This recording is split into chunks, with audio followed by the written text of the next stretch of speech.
So what can you do if you feel stuck with your research? And that question is, I would say, the most repeated question that I get in my DM, that I get from my clients, that I get in general from people when I say that I help PhD students put some structure in their research. So how do you move on when you're stuck? The first thing that I like to discuss with my clients is, what do you mean you are stuck? What does stuck mean? Because for some people, being stuck means that they lack the motivation to continue. They are maybe feeling like that this isn't something that makes them happy anymore. They are maybe considering quitting their PhD program, quitting research, leaving academia, and so on. Some other people, when they say they feel stuck, what they are describing is that feeling of not knowing what is your next step in research.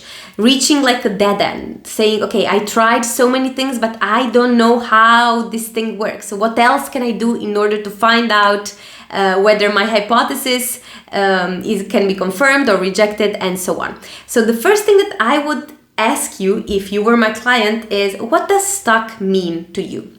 And now I'm going to cover both of those things. If you feel stuck in the sense, I don't see the meaning of that work anymore and I don't feel like I want to continue with this work, then this is something that, of course, you have to have a very serious conversation with yourself, see if where you're at is where you want to be, see if research is something that fulfills you enough in order to reach that finish line of your PhD, or if you are more into something else and want to pursue a different career.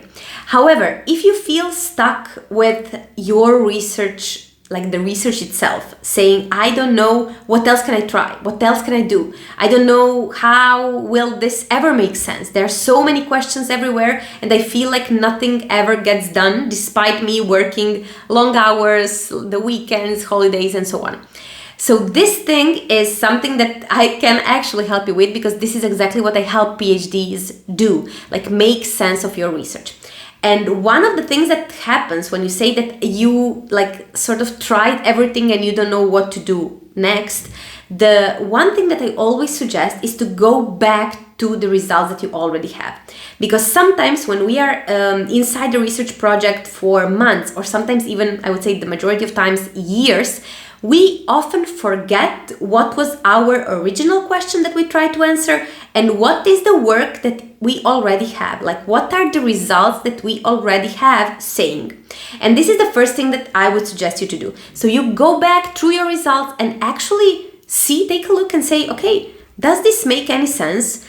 Is this going in the direction that I think it's going or should be going, and so on? Because that's the most important part of it. And then when you take a look at that, you bring structure to it. But how do you bring structure to it? You remind yourself what is your research question. You remind yourself what are the experiments that you have to do in order, some experiments or the science that you have to do in order to answer that research question, and see how many of your results are actually pointing in that direction or not. So being stuck with your research is a place where I would say every PhD happens to be at some point in their research process, in the PhD process, and it's something completely normal. So there is nothing to feel ashamed of, there is nothing to feel bad about, but there is a need of structure. So if you are in that situation right now, if you feel that your research just doesn't make sense, if your deadline is approaching and you still have things that are like, how do I title up? How do I make a story out of those things? How do I make sure that this makes sense and that I can write it up in a thesis, in a paper, in a conference talk, and so on? I want to invite you to schedule a completely free intro coaching call with me. You can do so down below in the description. I will leave a link down below. And in that intro call, we discuss exactly that. So first, we discuss where you're at with your research, in which stage of the PhD you are. And of course, we discuss what are the exact next steps that you can take in order to get a little bit closer to that finish line and actually wrap the thing up so you can write it, finish it, and then submit it. So having said that, thank you all for watching this video. And as always, see you in the next few days with another video. Bye-bye.